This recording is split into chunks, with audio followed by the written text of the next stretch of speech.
നമ്മൾ ഒരു എലക്ടീവ് സർജറിക്ക് വേണ്ടി ഹെൽത്ത് കെയർ ആക്സസ് ചെയ്യുമ്പോൾ നമ്മൾ താമസിക്കുന്ന ആ റീജിയൻ്റെ പേരിൽ നമ്മുടെ എലക്ടീവ് സർജറി ഡിലേ ആകുകയോ അല്ലെങ്കിൽ ആ ഒരു വെയിറ്റിംഗ് ലിസ്റ്റിലേക്ക് വരാതെ ഇരിക്കുന്ന ഒരു സാഹചര്യത്തെ പറ്റി നമുക്ക് ചിന്തിക്കാൻ സാധിക്കുമോ?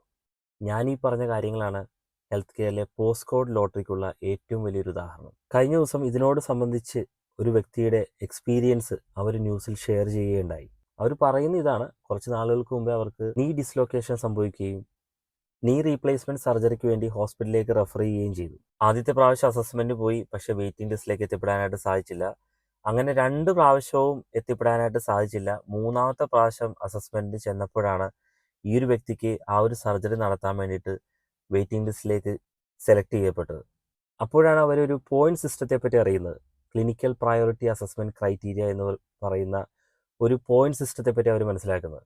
ഈ ഒരു പോയിന്റ് സിസ്റ്റമാണ് എലക്ടീവ് സർജറിയുടെ വെയിറ്റിംഗ് ലിസ്റ്റുകൾ തീരുമാനിക്കുന്നത്. പല പല ഫാക്ടേഴ്സ് അവർ കൺസിഡർ ചെയ്യുന്നുണ്ട്. അതിലൊരു ഫാക്ടറാണ് ഏത് റീജിയനിൽ നമ്മൾ താമസിക്കുന്നു എന്നത്. ഓരോ റീജിയനിലും ഓരോ പോയിന്റ്സ് ആണ് നമുക്ക് എലക്ടീവ് സർജറിക്ക് വേണ്ടത്.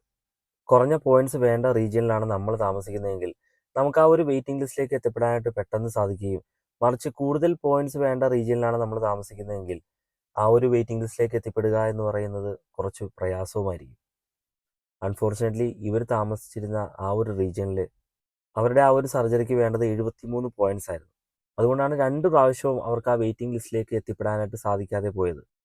ഈ പോയിന്റ് സിസ്റ്റത്തിൻ്റെ എഫക്റ്റീവ്നെസ് റിവ്യൂ ചെയ്യുമെന്നാണ് പറഞ്ഞിരിക്കുന്നത്. വളരെ പ്രതീക്ഷയോടെ നമുക്ക് നോക്കിയിരുന്ന് കാണാം.